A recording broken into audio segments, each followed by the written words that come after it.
What is up, you savages? This is the Protect Your Neck podcast, and I'm your host, Dan Tom. And this is work you can find over at MMAJunkie.com. But on this here program, the Protect Your Neck podcast, we break down high-level MMA. That's what we're going to do here today, tonight, whenever you're listening to this. Hopefully it's before the fight. Recording this late Thursday night, Las Vegas, West Coast Pacific time, where it will be taking place in the time zone, and yes, said place, Las Vegas, at the Apex for UFC on ESPN 25, UFC Jung versus Ige. Check the timestamps for when that starts. As per usual, I will break that down from top to bottom. As per usual, we'll recap my picks and plays at the very end of the episode. If you're in a rush, don't want to listen to the other stuff, or just listen to me in general, I don't blame you. Just got to thank you for coming here. Whether you're listening on the audio version on my YouTube channel, Daniel Tom MMA, thank you for the like and subscribe if you haven't already, please. Appreciate that. And all the normal YouTubers, from Mr. Young, Mark Fellows out there, NT, all you guys, you all know the usual suspects. Or if you're listening on Apple Podcasts, really appreciate those 5-star ratings and reviews. Be like Showtime from Tennessee, who left a nice review. 5 stars, great podcast listening, especially if you are what did he put? One of the best MMA podcasts out, especially if you like to place wagers. 5 stars. I know you like to place wagers, Armando. My man, my brother from another mother who keeps that same energy, and I appreciate you keeping with me, my man. You're the best. So appreciate that. Appreciate all of you guys who left those 5-star ratings and reviews, share the podcast, or tag the podcast at the PYN podcast on all social platforms. Or if you get at me at Dan Tom MMA, that's the best ways to reach me, us, this show, for, shares, advice, life advice. I will answer that. I'm not a good person for that kind of stuff, but when I encourage you to email or message the show questions, they don't always have to be about technical stuff, breakdowns, or your top 5 list, which, by the way, more top 5 shows coming out soon. Shout out to Chris Rennie and his book. Got a copy of that. That was nice to come home to a sweet mail day. The Fine Art of Violence Volume 2. Feel very, very lucky to have both those hard copies. Thank you, sir. And as well as my man Dan Albert from the Fight Site. So, shouts to him. He's got a podcast going on the Fight Site feed that I've been really enjoying. Have my man Kyle McLaughlin on there for his latest. So check out the Fight Site feed. Shout out to those guys, and be sure to shout Ed Gallo for me and remind him that you owe Dan Tom a Patreon request for some Eastern Promises fight breakdown. I need him to see this fight scene at the end in the Turkish bathhouse for the first time and break it down live. Old innocent Ed. Oh, get this analysis for that bad boy. Jesus, Dan, what's wrong with you? Just saying, Ed, message Ed the Viggo Mortensen, the Hollywood Stipe gifts there from Eastern Promises, and send him a reminder, please. Yeah. But yeah, we're gonna get to all that. Shouts. Yeah, that concludes. Sorry, talking low on my mic. That concludes the shout part. We're going to do a quick Bellator 260 recap, quick UFC 260 recap. I'm going to try to make this Hawaii recap short because I'll just go off on a tangent. It was a great trip, by the way, not a negative one, just, it's loaded. And we'll do some Amazon reads, and then we'll get to the breakdowns. How does that sound? Yeah, DJ.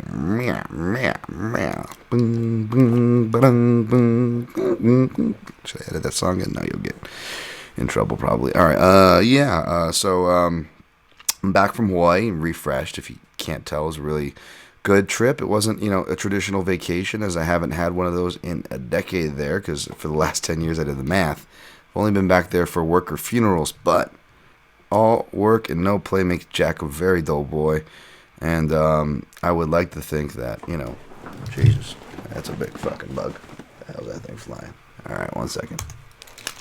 All right, everything is all good. It just was that took longer than I thought to track down and get that taken care of. So, wow, the distraction Dan Toms gets into. I was just saying I'm going to do the short version because there's no way to explain one thing without explaining the other. So it was a great trip. It was a lovely service, lovely military funeral, like you kind of see in the movies, except you're in Punch Bowl, the cemetery in Hawaii, where it's like an active volcano that's just beautiful and green and lush and grown in. And yeah, got to return my grandpa with my grandma, get some closure. Took my girl around the island, showed her where I was from, help educate her in Hawaiian's history. She passed the door test in that sense. I mean, she totally got it. She totally, she's all about respecting and loving the land anyway, so that wasn't hard. And she even, could join me in shitting on the tourists, could spot out the shitty tourists. To be fair, there was problems all over the island, though, and then locally, not just picking on the tourists, locally there's some issues, too, of people kind of getting away from the culture, so, which really bums me out. All I'll say is that if you plan on visiting Hawaii, Dan Tom will be more than happy to give you recommendations on places to check out, from food, sites, beaches, etc.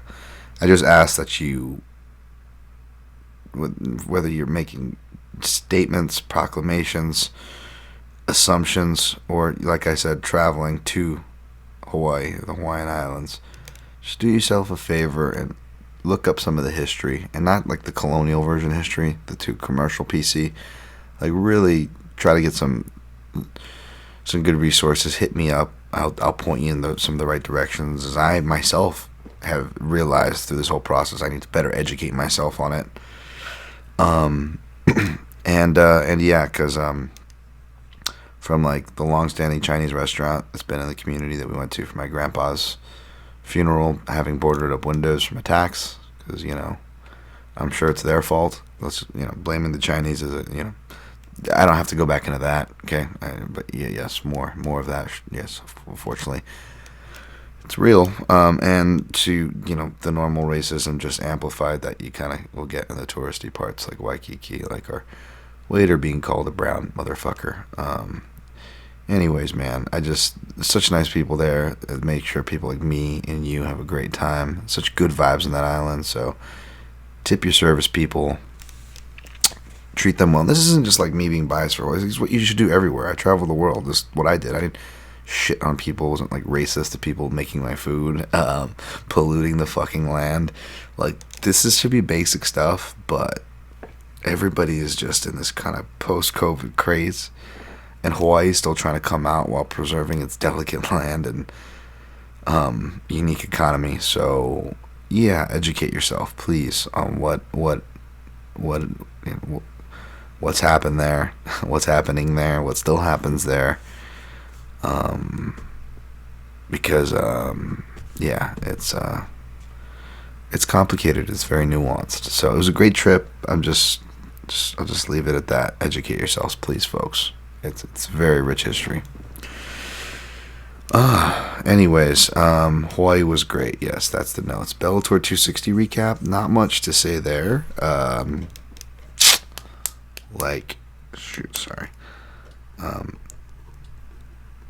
Bellator, Amosov cashed. Yeah, that's pretty much it. I don't even know who fought. I didn't watch any of it. I still didn't even watch Amosov Lima. But I broke that down at MMAJunkie.com and told you guys that's where I was playing. Apparently some of you guys followed and did well, so thank you for following and shouting me out. And hopefully, that stuff makes me happy. Who is it? Drew on Twitter. God, I don't have his thing in front of me, but this guy, he showed me this sweet front grille he bought for his Jeep, and man, I'm going to the dark side, folks. I've always loved the Jeeps. It's not the dark side, but after cruising in one in Hawaii, it was so fun. Granted, Hawaii is like the place for Jeeps, right? Because it's freaking, top place you're gonna go for a top down. Like, we were getting rained on, and it just didn't matter. It was just so awesome because it's gonna stop soon, and it's never too crazy. Well, not never, but you know what I'm saying. It wasn't when we were. It was great. And this guy Drew, shouts to you if you're listening. Like, he could even cite one of the plays that he tailed me on and was able to buy a front grill. And I know how that's like, because like certain things I'll name for certain things. I remember thanking Verdum for a lot of things after that Cain Velasquez win. I think I had a big play or two on Glover Teixeira last year, and I put that toward my vehicle. Actually, my front grill, to be honest. So, the FJ, Old Thai, FJ, Old Thai. And yeah, I should probably call that shit Glover, shouldn't I? So I feel you there, Drew. I appreciate it. Hopefully, can help any of you guys do okay too. Next is it was UFC 263. We went 8-6 overall in picks, 2-0 in straight plays, 0-2 in props. So profitable overall, especially when you count in the Bellator. Israel Adesanya defeated Marvin Vettori by a unanimous decision. It's pretty much how I called it. And again, not like the craziest call, so I'm not like bumming my chest about it. But yeah, that's pretty much how I did call it. Moreno defeated Davis and Figueiredo. That's not via submission, rear naked choke, round 3. That is not how I called it, but I am not disappointed in the slightest. You guys know that. To see Moreno come through like that, man. First Mexican board champion, Mexico, stand up. What's up, Mexico? And that's not anything against Brazil, by the way. Because, I forgot to tell you guys, but I found out your boy here is part Portuguese. I didn't even realize that. I found out this is true. 3.5%. Yeah, that's right. That's right. That's me. Smash cut to the next podcast. You guys realize Portuguese history is pretty crazy, right? Don't worry, I'm not gonna hit you guys with that, but I could really try to extend that and like connect that to be like, every time Brazil loses, I feel part of that. Yeah, maybe not all 3.5%, but part of that 3.5. Anyways, Figueiredo, he looked bad, but Moreno was doing some things that I didn't rewatch this, and I was kind of watching it late. Kind of drunk, inebriated, and possibly in more ways than one. Hashtag 300 milligrams a day, Dan. Jesus. So I might not have been in a proper state, but I do remember Moreno. He was flicking out like a lot of feints and throwaways, jabs, and non-committals to kind of draw out those counters, which, again, what I was talking about in both in the written breakdown and on here is his potential adjustment. So that was nice to see. So it wasn't like he wasn't doing anything better. He clearly made some adjustments. But hard to, deny that Figueiredo had a rough weight cut, but he always has a rough weight cut, so it gets tricky. I definitely don't want to take away from Moreno, so props to Moreno, props to Mexico. It'd be interesting to see what happens with Figueiredo, if really these weight cuts just really took a toll on him. He's getting older in the lightest of weight classes, and, we'll see. Maybe we are closer to seeing that Peter Yan dream match that I always wanted to see. Who knows? Leon Edwards defeated Nate Diaz via unanimous decision.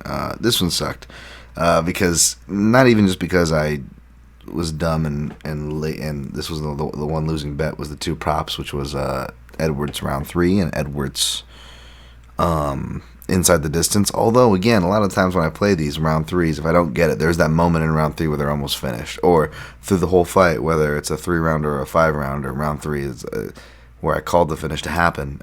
There ends up being a moment where the rest keep moving, like Waterson, Rodriguez, or this one, which I believe there was that's where a lot of the big blood started getting cracked open on Nate Diaz, and Leon Edwards almost looked like he could have got him out of there, but then as Leon Edwards does, he takes the foot off the gas and kind of coast.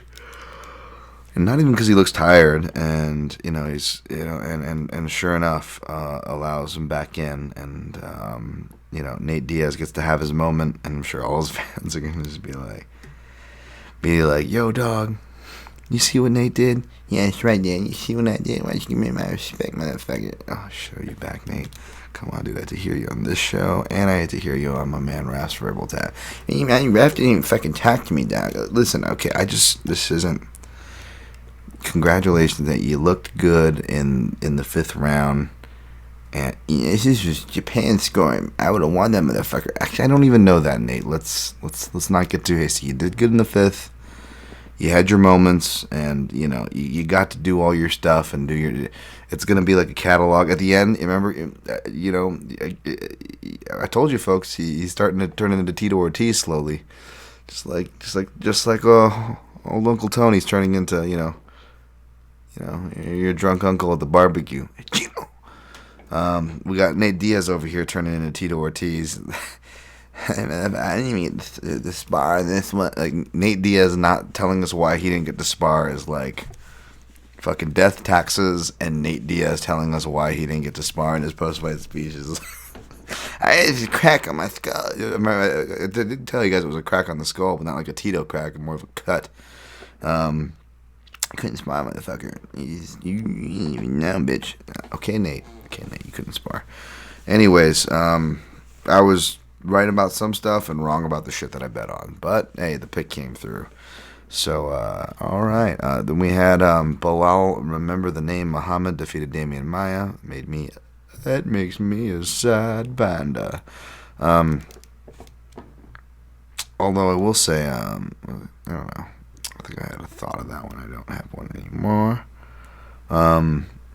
Paul Craig defeated Jamal. Should I Jamal? Bolt the door if you're coming in. I think I picked Hill and then I played Craig by sub, and then Inside the Distance in another house, thankfully, because that one cashed, and the sub, as you guys know, did not, with the way it was called. Really unfortunate. Super cool of Paul Craig to shout out MMA bettors. And this was just such a feel good, like Craig came through. Humble Hill, but Hill took it humbly, man, and I wasn't sure he was gonna do that. And not only did he take it humbly, he made me a fan. Already a fan of the southpaw styling on the feet, but I mean his attitude, because that was the one thing I wasn't sure of. Fighters gotta have a certain attitude, forgivable, understandable, all good. But when you got when the ego is really built up and whatnot, you take that first loss as an undefeated guy. How are you gonna bounce back? And we'll still have to see how he bounces back. But I'll tell you this: I'm a lot less worried about it. Seeing that Jamal Hill's the type of dude that can go out and party with a dude who broke his arm and tell people f themselves if they got a problem with it. So that is respect there. Much respect to how Hill took it, and happy that Craig won it. Paul Craig, man. I ain't not a fan of that guy. Nothing can outrun a Grey Scotsman. Hey man, I got love for the Scottish too. All right, Brad Riddell High. Riddell defeated Drew Dober. That was a fun fight. I was really to the win. I barely finished. I passed out right when the fight ended. I watched in a weird order. Yeah, don't disagree with the decision. Was Brad Riddell was one of the dogs I spotted early, and I'm not just saying that after the fact, because I know I picked Dober here, and stayed away, thankfully. But I think we wrapped up the card before this is show on a couple Saturdays ago, and me and Aaron were just kind of skimming through the card ahead, and I was like, ooh, Brad Riddell dog money. I don't know if he's gonna stay at that, trending downwards, but there's one. And I didn't end up sticking with it, obviously, but maybe I should have looked to stick with my gut there. The best fighter out of City Kickboxing, Brad Riddell. Eric Anders defeated Darren Stewart via unanimous decision. I didn't watch this one at all. I didn't watch this other one either, so I can't tell the scorecard, but lucky Lauren Murphy cashed over Joanne Calderwood via split decision. Mavzar Evloev defeated Hakeem Dawodu. Russian Frankie Edgar came through. Sounds like Dawodu had some moments in the third, though. Penny Kianzad defeated Alexis Davis via unanimous decision. That was a parlay piece. Did I say to parlay anybody last week? I know I said she'd be a good parlay piece, though, so. Yeah, no, I didn't take any parlays, I don't think, so. But I did say Kianzad, though.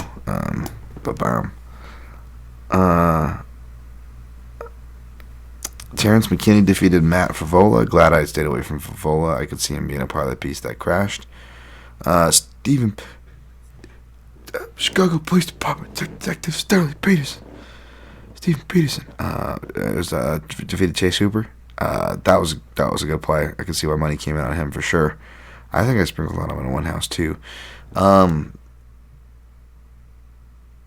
I picked, but yeah, I didn't play, thank God. Luigi Vendramini lost a majority decision at FRCM.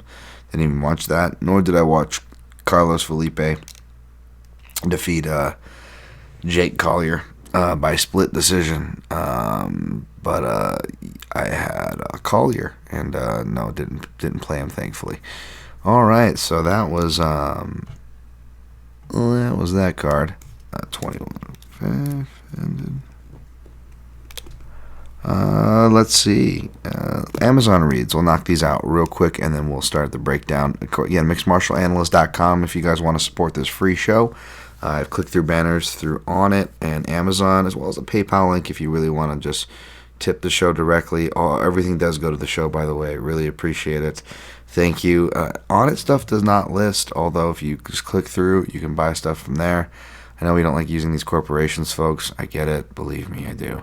But you can ease your conscience and support something, a good cause, something that's free, all at the same time, kind of kill two birds with one stone. So feel free to go to mixedmartialanalyst.com, go to the right, scroll down a bit. You will see all those banners right there to the right, lined up vertically for you. And anything you click through Amazon, another big corporation there, I know, but we all got to use it at some time, right? It will show you what you got. For example, somebody got Capoeira 100, an illustrated guide to essential movement and techniques. Awesome. All right, getting some Capoeira in. Let me know how you like that. We also got Final Fantasy VII Advent Children, complete the Blu-ray. Wow, has that movie been out for a minute? I'm pretty sure I watched that. I get so confused. Is there some kind of Final Fantasy thing coming out? Because I feel like it keeps popping up on my radar and timeline. And, I was a Final Fantasy VII dude. I really like that. Fan. I really like that game. Took forever for old Dan Tom to get through. But it was really, really good. 10 was a good one from what I remember. And I don't think I really played much else. I think I played Tactics.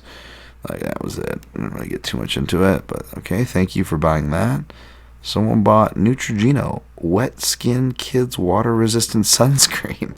Boy, Dan Tom should have bought this. Dan Tom wasn't buying sunscreen. You see how burnt my ass is in this week's video. So thank you for whoever bought that. Some more FootJoy Junior Golf Gloves. FJ. That's why I like me my FJ.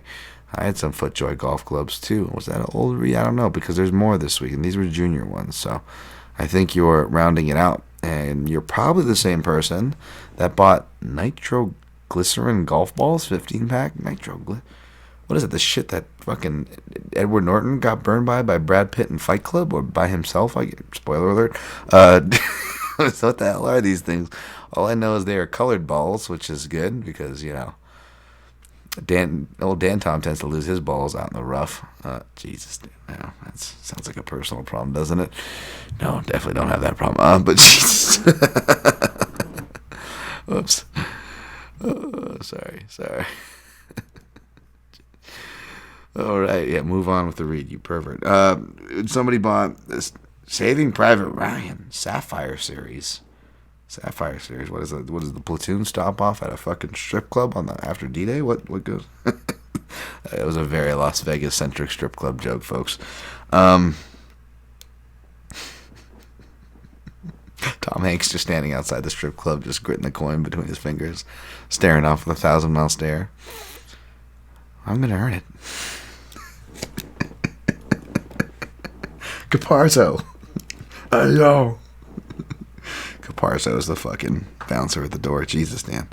All right. Someone else bought. What else was the next one on the list? Macho Man sunglasses logo. Pro wrestling heavyweight champ. Adult tank top purple tee. Wow. Oh yeah. Macho Man's got a macho alimony payment. Dan, that's not what he said. That was probably what he was saying in his head. Let's be honest. Was Macho Man the dude that had the rap album for his best friend's dead wife, like Lex Luthor? He's like, "Oh, brother, but I still feel the pain." I don't know. All I know is probably wasn't as good as what was that? I remember I had a buddy that used to skate with, had that cassette tape, 90 cassette tape. I wanna be a Hulkamaniac. Hey kid, you wanna say the N word? Wait, that wasn't what Hulk said. That's probably what he really was trying to say. All right, Dan, let's not deviate. Thank you guys for using the click-throughs. On that note, Jesus Christ. Thank you guys for using the click-throughs there. Always appreciated. All right, we're going to break down UFC on ESPN 25 finally. We're going to get through this. Again, I haven't done... You're not getting me in my fully operational mode. It's been crazy with the Hawaii, the travel... almost dying to burying dead people. It happens. And, Jesus, damn, it's not funny. But yeah, so this Death Star is not fully operational. It's like, it's kind of chipped off. It's missing pieces, but we can still get a shot off at the Rebel Rebellion. We're going to, did I even say that right? I don't fucking know. It's late now after my cockroach escapades. So we're going to try to get through this top to bottom. Dan Ige minus 135, Chan Sung Jung plus 115, in-depth breakdown up at MMAJunkie.com. Should be dropping the same day this drops here on Friday morning. It was dead even when I recorded my video earlier this week, so that's how I broke it down. And I actually predicted in the video that I wouldn't be surprised to see Jung maybe closes a slight favorite just for name value, but I should have known better, man. I should have known better. You MMA gamblers, you guys, earmuffs. Your guys' dicks get so hard when there's older people fighting. Like this guy, isn't this guy been around since like over 10 years ago? Oh yeah. You guys turned into the pawn shop owner from Pulp Fiction. You're just like, yeah, get him. Yeah, cheering Zed on. And in this case, Zed is Ige, and I'm cheering Zed on in this case too. Jesus, damn, wow, that was really dark. Are you really drawing yourself into one now? But no, I get it, and obviously I'm biased here, folks. Admitted bias. Something I always do, and not all do enough, especially like those like judges and shit, right? Anyways, neither here nor there, but yeah, I'm biased toward Dan Ige and his chief corner, mainly Eric Nixick. Who I suspect will have him well prepared. Ige's learning new stuff every time. Eric's always planning almost, just in-depth levels to thinking about, how would they beat them, right? And it doesn't hurt when you have guys like Tyson Chartier, passing notes on him after they fought. Again, that was something that Eric shared with me and I shared with you guys a bit ago on shout out to Schwan Humes when we did the top 5 tools for camp prep, and I shared that little tidbit there where these guys are always striving to, it's not just bias, right? Because these guys really are. I mentioned that because these guys really are always striving to be better. That being said, Fight Ready also has a really good reputation for getting their fighters ready physically, which I always make a nod to, but perhaps more importantly, tactically, or with game plans and things of that sort. You've got, Tina DeFranco does a really good job with that. I'm not sure how much he'll be involved with Jung's camp, as he's mainly working with his Korean counterpart there, Eddie Cha, who they teased some things last time and they didn't really get to show it. So I'll be curious to see that. But again, the same thing can be said on the other side. Not just because Dan Ige made quick and clean work of Gavin Tucker with a knockout, so we didn't get to see what Ige was working on since his Cater fight. But even in the Cater fight,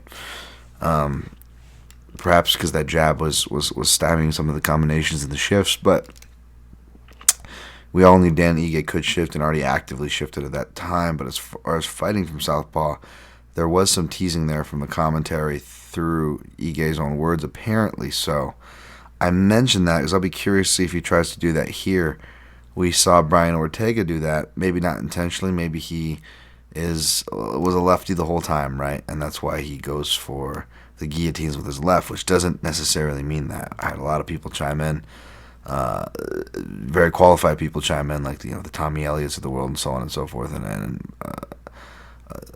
others that I can't recall right this second. I apologize. And there are other reasons why a lot of people would like to finish with their left on like a guillotine, even if they are right-handed. So neither here nor there as far as Brian Ortega, to be determined. But I mentioned that because it really seemed to stumble up Chan Sung Jung, and perhaps Chan Sung Jung was having an off night, and Ortega was on and would have rolled anyways. But you look at it and I'm like, well, Chan Sung Jung's only other southpaw he's fought at a high level was Dustin Poirier, and that was like 10 years ago, and granted he won that fight, but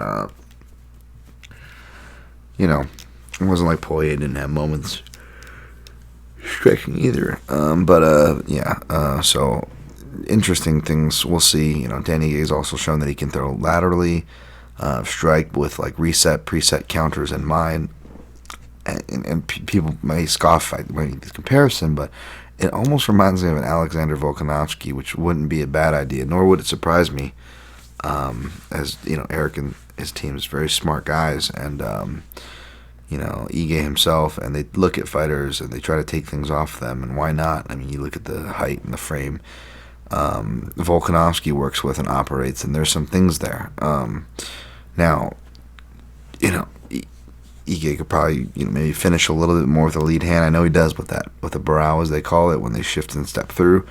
But even when he maintains the orthodox, you know, off of kick, kind of like Volkanovski does, and that makes him kind of longer, he can't jab outright and straight up, which is, you know, yes, why he needs footwork and feints, and obviously very important. But Volkanovski often will finish his combinations, right, with double up off the lead or throw a lead there, and kind of those long jabs or long hooks. And I feel like those would serve Ige really well, because he's doing some of the other things, from the leg kicks to the lateral movements, step off into a different stance with power stance ready, or with the power hand ready. A lot of little subtle things, a lot of little subtle layers really getting built in. You know, he already goes to the body and really works well off of that. So it's just really interesting to see what Ige's exact approach is going to be. He's got a couple different options here for sure. Whereas even though he's the best and more credentialed grappler, I feel like Chan Sung Jung may be the better wrestler and more dangerous in that department, which is, you know, not crazy or crazy. I just felt kind of ironic considering, you know, one guy's got the accolades, the other guy may be the better grappler, you know. So that's going to be interesting to see.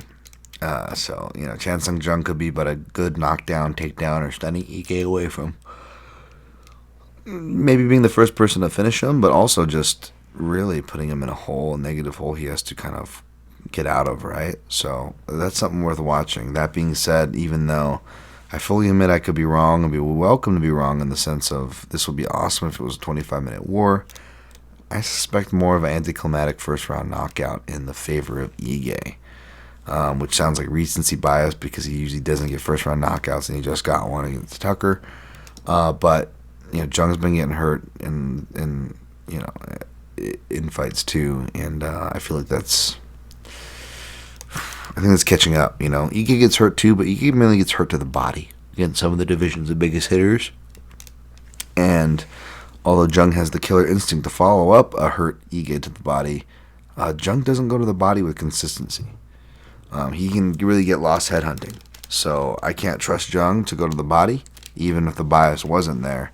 So I'm going to go with Danny Ige first round knockout. I like the under 4.5 at -110. I played that. I threw 2 units on that. That's the only thing chalk that I played. The rest are going to be dog shots. So hopefully things balance out and cover each other with the way that is. So the one chalk is a 2-unit play. Under 4.5. I think somebody gets finished here. And I'm betting that it won't be Ige, considering he hasn't been.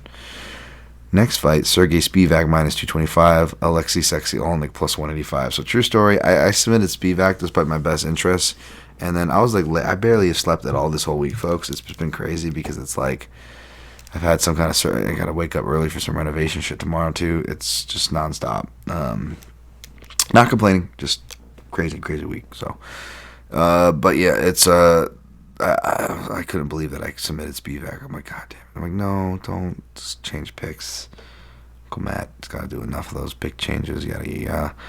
But then, you know, someone goes out and hits a god dang Ezekiel choke. Melender got Ezekiel choked. Yeah, I was just like, it's a sign from the gods. Don't bet against the grapple grandpa. It's a good spirits, Spivak, he can finish. He's let me go here.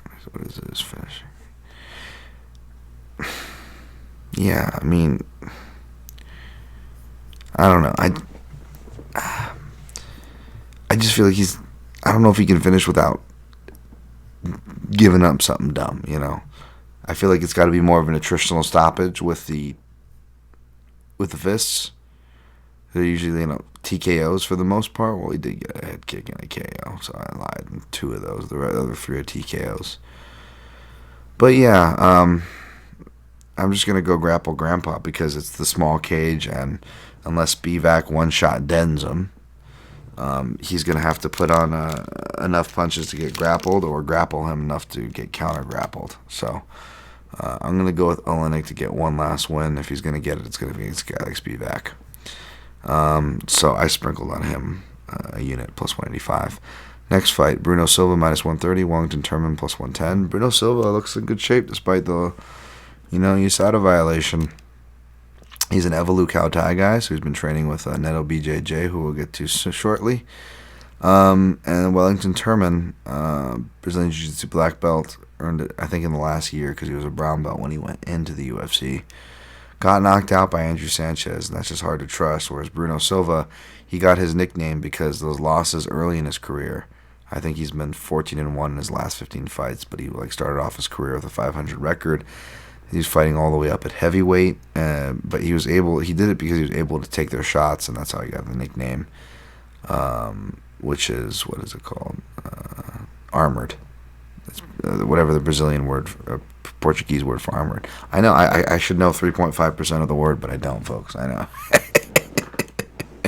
But I'm going to go with Bruno Silva here. It's just, you can't be confident in it in this fight either way. I would say dog or pass, but I can't even be confident in that either. But hey, I didn't watch too carefully, so maybe there's something I'm missing. So if you want to play it, go ahead. I didn't put an avoid list because it all feels like an avoid list, and it all feels like it would be an avoid list even if I did full study. So yeah, there. Next fight, Seung-Woo Choi minus 155 against Julian Ferris Bueller's best friend Cameron Arosa plus 135. I played Arosa here for a unit at the plus 130. I think 130 range. I didn't even get that number. Considering he was a favorite, it's justified out of value. However, there's been a lot of line swings, and more often than not, the bettors have been right and the bookies have been wrong. Perhaps it's this pandemic era. A lot of these lines that come out, and it makes me envious of you early line droppers even more because that's not my style. I never get that, and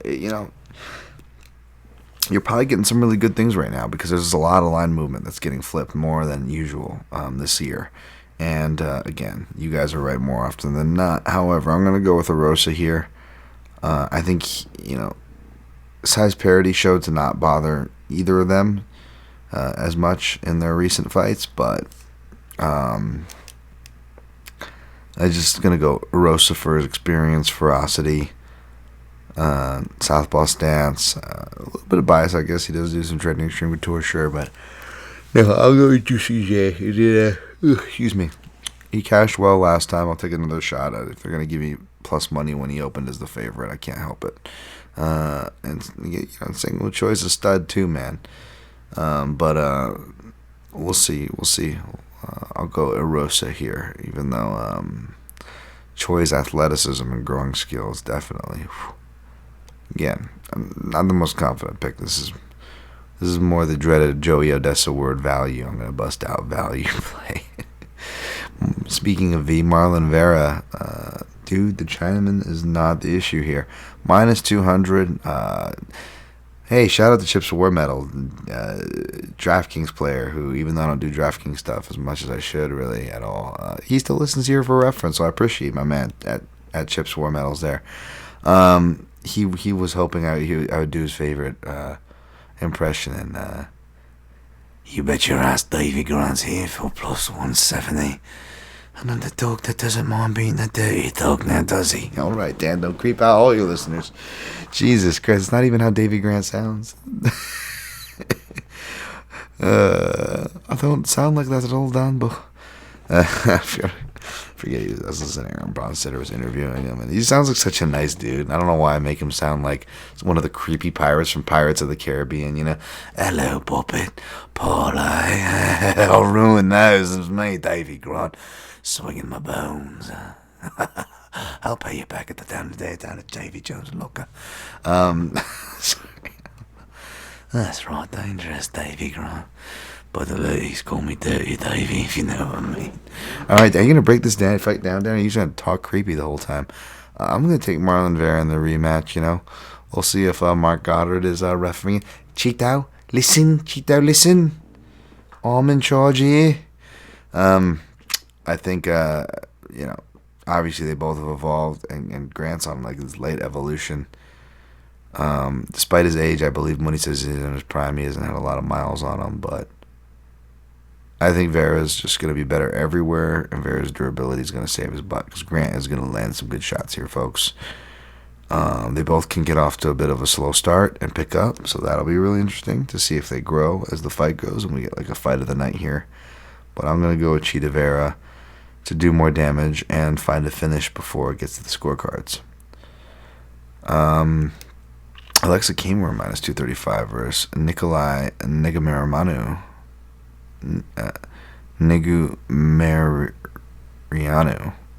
Plus 205. Gonna go with the guy who I can say his name easier, Alexa Kamer. Who looks like, you know, he's in some like 1920s or 30s movie. He's like some like strong arm thug. You know, get him, Knuckles, get the hand back. Verna Jenny Jova. Jesus, goddamn you, Brad. Minus 130, and we got Kanako Murata. No, it's not Murata. It's not.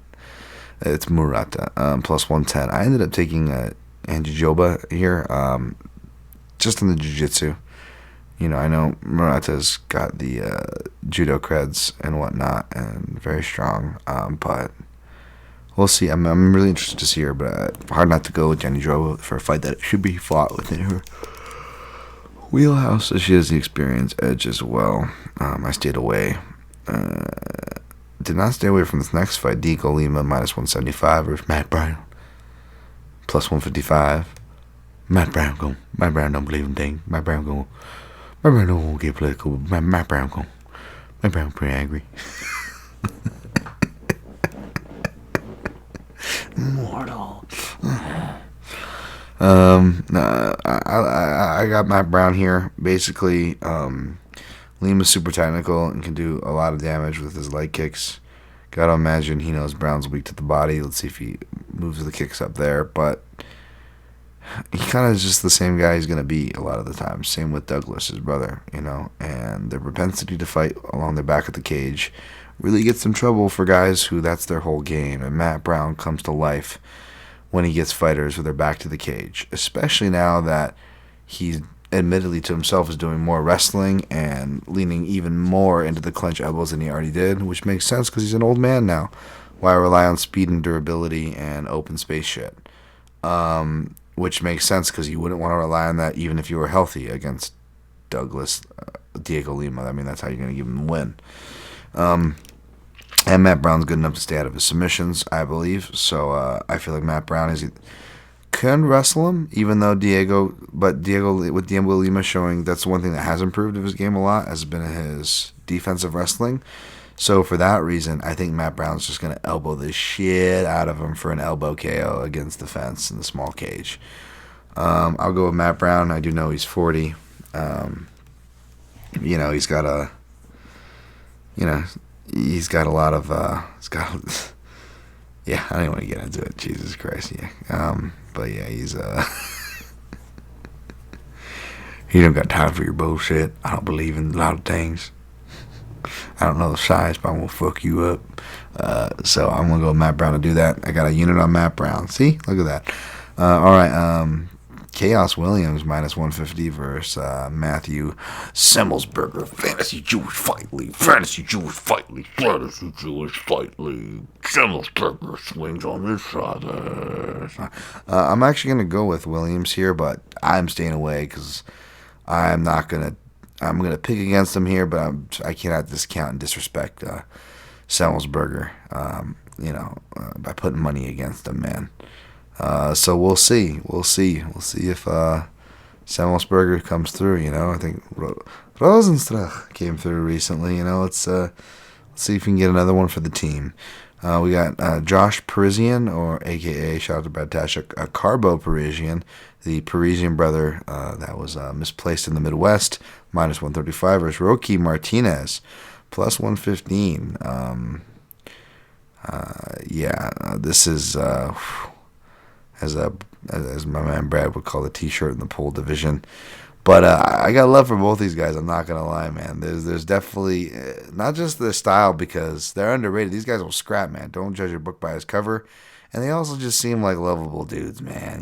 Like their egos in the right place. They have to work hard to get to where they got, and and people probably weren't the nicest to them, and they persevered anyways. So respect to these guys, man. Go, let it swing.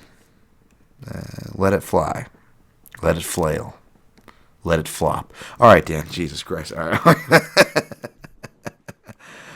We got Jakeem Silva, Neto BJJ, minus 130. There's Rick Glenn, plus 110. Another line swing here, and I got to say, I don't disagree with the swing. I got Neto BJJ. He always shows up randomly with long stints in between his fights. I don't know why. All I know is I can't really use that as a flag, considering he does that all the time and can still win. I just think he's going to pick Rick Glenn apart if he doesn't allow Rick Glenn to blanket him. I think, the small cage will definitely benefit Rick Glenn. But Rick Glenn not training Team Alpha Male this one. Looks like he's back out in the Midwest, home camp. Jakeem Silva, again, training Evolucao Tai. Jacked out of his mind. Again, good job, USADA. But yeah, I'm going to go with Silva here. Could see him being a play. I mean, he clearly is a play, the line flip, but yeah. For minus 130, I don't know if I'm going to play him. I could still play him, to be honest, but I don't know. Stay away. We got Lara Procopio, minus 160. Casey O'Neill, plus 140. I guess I ended up taking O'Neill in picks. I don't know if there's a Vegas bias there, but Procopio could, certainly win. She's favored, obviously. She could certainly win. I mean, Nova and Yao, black belt, and whatnot. So I don't know why I picked O'Neill. But yeah, stay away from that fight. That wouldn't follow me. And yeah, I don't think any of their fights are happening. Did I miss any? Oh, Ige calling out Zombie. Yeah, Ige's been calling out Zombie. Hendricks Hamlet, lesson of not finishing. Yes, for Matt Brown. Yeah, because Diego Lima, I don't know if Diego Lima can't finish. Can get finished with a finisher.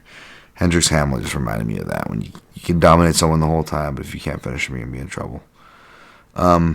I wrote cheese dick ? I missed that insult, cheese dick. We don't use that anymore.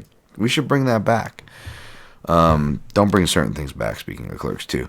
But I do think cheese dick is one we should bring back, calling somebody a cheese dick. Oh, this guy's a fucking cheese dick. I call you a cheese dick, motherfucker. Alright, man, easy. You bring it back then. You're more popular. Maybe I will, bitch. Maybe I will. So, yeah, bring back cheese dick, please. As I say that, everyone's going to start calling me a cheese dick. All right, recapping my picks in place. How do we do it? How do we do on time here? All right, 49 minutes, not too bad. All right, taking Ige over Jung. Taking Grapple Grandpa Olenek over Spivak. Taking Silva over Turman. Taking Erosa Bueller over Choi. Taking Vera over Davy Grant. Taking Kamer over Negumarianu. Taking Angie Joba over Murata. Taking Brown over Lima. Taking Williams over Semmelsberger. Taking Parisian, Carbo Parisian over Martinez. Taking The other Silva from Evolu Kautai over Glenn. Taking April Casey O'Neill over Procopio. Put a unit on Olenek plus 185. Put a unit on Rosa plus 120. Put a unit on Brown plus 150. And the only other play-in prop that I played, which was a chalk one for minus 110, it was the under 4.5, 2 units for Ige and Zombie. All right, folks. Sorry, it was a crazy one. At least I kept it short for you. A little condensed. We covered a lot. Appreciate you guys again. You can support the show, free show here at mixedmartialanalyst.com, Amazon and On It banners, PayPal, click through. Like and subscribe this video to my channel on YouTube, Daniel Tom MMA. It really helps out a lot. Apple Podcasts, 5-star ratings and reviews. Follow and share and shout out at the PYN podcast on all social platforms. Won't pollute your feed or reshare your shouts. It really helps a lot. As well as at Dan Tom MMA if you want to get at me. All right, folks. Good luck on your picks and plays, and always protect your neck.